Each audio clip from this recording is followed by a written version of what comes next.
Hello. In today's video, we will be walking through how to apply for unemployment insurance in Connecticut. Before we get started, we would like to disclaim that we are not professionals and that the information we have provided is done to the best of our knowledge with help from Connecticut's Department of Labor website, filectui.com. So let's start with what is unemployment insurance. Unemployment insurance is temporary income for workers who are unemployed through no fault of their own and who are either looking for new jobs, in approved training, or awaiting recall to employment.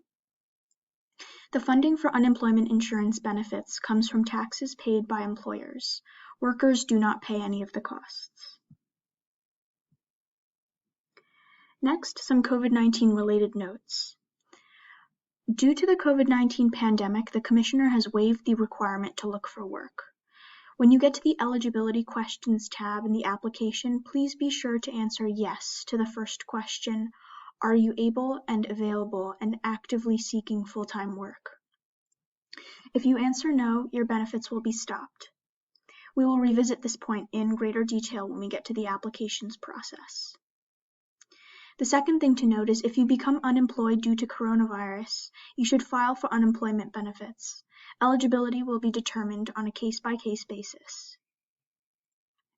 And the system will send you important email confirmations when the following actions take place: when you create an account, when you've submitted a claim, and when your claim is processed.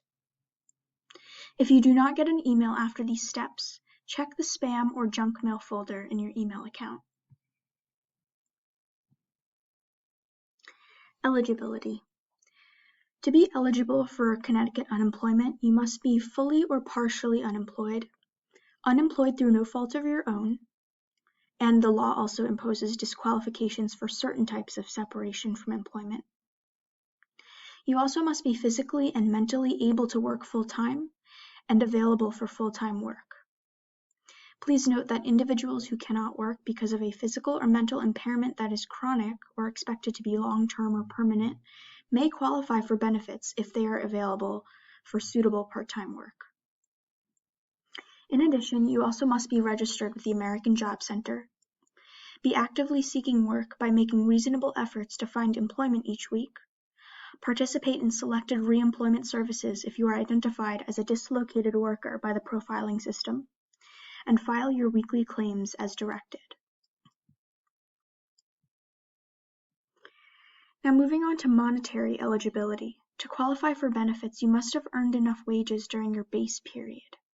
The base period is the 12-month period, or 4 calendar quarters, that is used to calculate your weekly benefit amount. The base period is the first 4 of the last 5 completed calendar quarters. So for example, if your claim is effective any Sunday in January, February, or March, the base period will be the last 3 months, October through December, of the year before last March, and the first 9 months, January through September, of last year. Here's a graphic showing how the monetary eligibility works. So in each row here is a calendar quarter. So a calendar quarter is 3 months.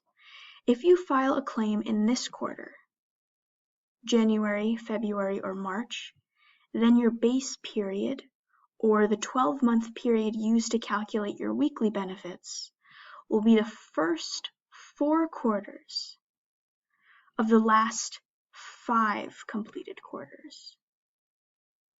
And the amount you made in these 4 quarters will be used to calculate your benefits.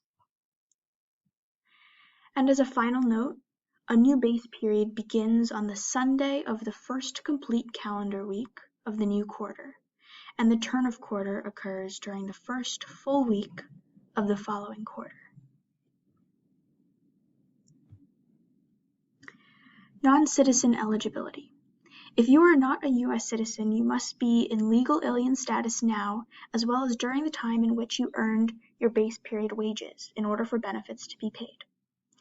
Such individuals will require to present proof of satisfactory legal alien status as part of the new claim process. There are a number of documents issued by the Immigration Naturalization Service that are accepted as proof of legal alien status, for example, the alien registration or green card number. When you file your claim for benefits, you will be asked for personally identifying information, and this information will be verified through SAVE, which is a federal government database. You do not have to give the agency the information if you don't want to. However, if you do not provide the information, the agency may be required to deny your claim for benefits.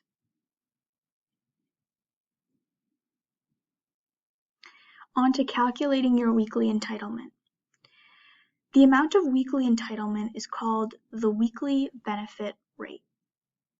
This figure is the amount to which you are entitled before any reductions are applied, and this figure does not include any dependency allowance.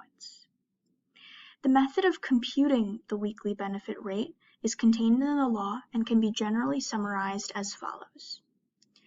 The two highest of the 4 calendar quarters that make up your base period are used to determine your weekly benefit rate. The average of the gross wages received in the 2 highest quarters is then divided by 26. So to summarize, the highest quarter of earnings, as well as the second highest quarter, are added up and then averaged. After that, this amount will be divided by 26 and then rounded down to get your weekly benefit rate. And as a note, you must have earned at least 40 times your weekly benefit rate during the base period in order to receive this amount. And so based on this example here, you must have a total base period earnings of around $6,080, which is 152 times 40.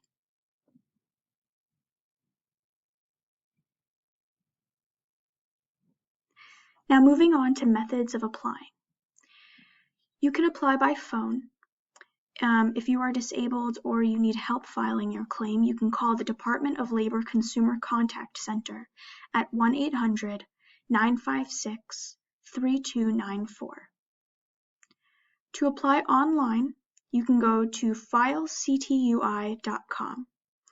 Here we have some instructions to guide you to creating your own account and filing an initial unemployment insurance claim. But now we're going to actually walk through that process by visiting this site. Clicking on filectui.com will take us to the Unemployment Benefits Center on Connecticut's Department of Labor website. Before we get started, I just wanted to draw your attention to the Language and Settings button in the upper right-hand corner. If you click here, you have the option of translating this website into your preferred language. You may also change the contrast of the page and even the font size.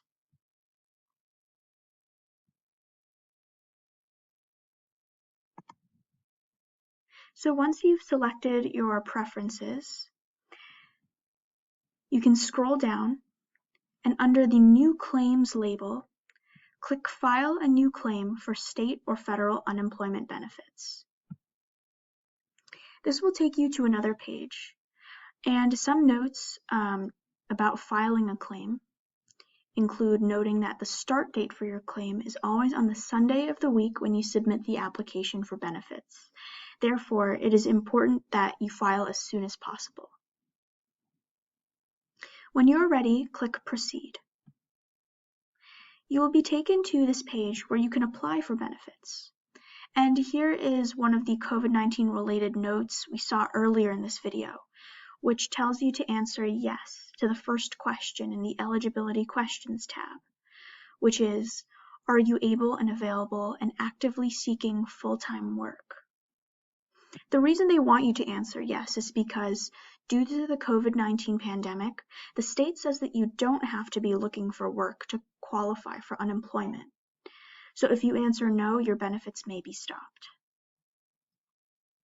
Another important note is that you'll need to file weekly for unemployment benefits if you qualify. which can be done by clicking on Labor Department's Tax and Benefits System.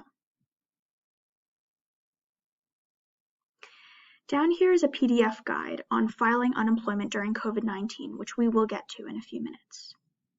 So when you're ready, click Apply for Benefits, and this will take you to a login page. If you do not have an account, click on the red Here button to create one. While we cannot walk you through the whole application, we will now go back to the presentation and provide various resources that will walk you through the application. We are now back to the presentation. The last thing of note on this slide is this tiny URL link, which is a long PDF guide that may be helpful for anything that we don't cover today. So now here are some resources for the online application. After you create your account and start your unemployment insurance claim, you will encounter these steps in the application. The first set of questions you'll have to answer is part of the triage questionnaire. This asks you questions about your recent work history to determine whether you'll move on to the shutdown questionnaire or the claimant questionnaire. And basically the difference between the two is that the shutdown questionnaire is for people who lost their job because their place of employment has shut down due to coronavirus. And then the claimant questionnaire is for general unemployment. So these two tiny URL links will provide you with some guidance to filling out the shutdown questionnaire and the claimant questionnaire. Now here are some materials you may need to apply. Your Social Security number, a separation packet if one was provided by your employer, and you can also find it at this tiny URL link. You will also need a list of all employers with addresses for the last 18 months with start and end dates. If you are claiming dependents, you will also need your spouse's weekly wages and Social Security number, as well as your children's names, ages, and dates of birth. Other materials you might need in addition to the ones on the previous slide are listed here for if you had military employment, federal employment, or are not a U.S. citizen.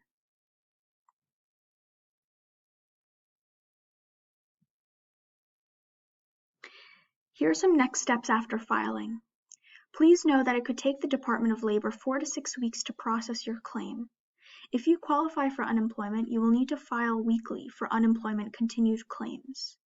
And you may file a weekly claim for benefits online in English or Spanish at filectui.com. If you go under the green Current Claims, click File Your Weekly Claim to do so. Furthermore, if you do not agree with the Department of Labor's decision on your unemployment, you can file an appeal. For help on this, please visit this tiny URL link provided.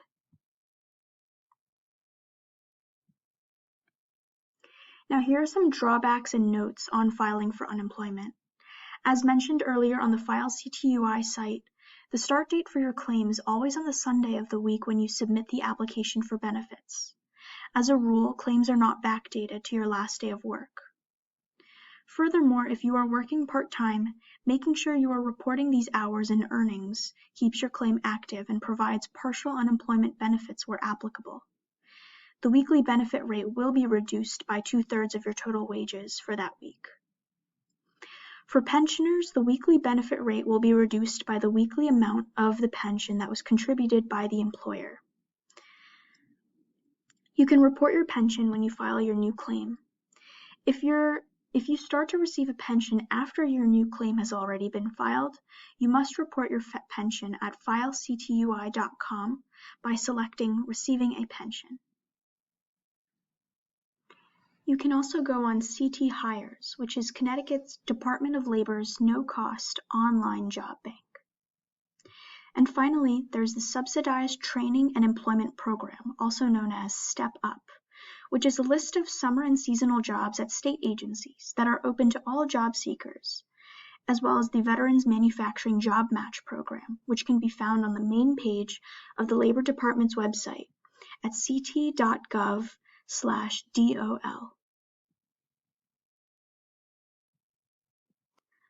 For more videos and resources, please visit the Contra COVID website provided here. And should you have any questions or concerns, please don't hesitate to email us at info@contracovid.com or call at 617-942-0271. We hope this video was helpful to you, and thank you for watching.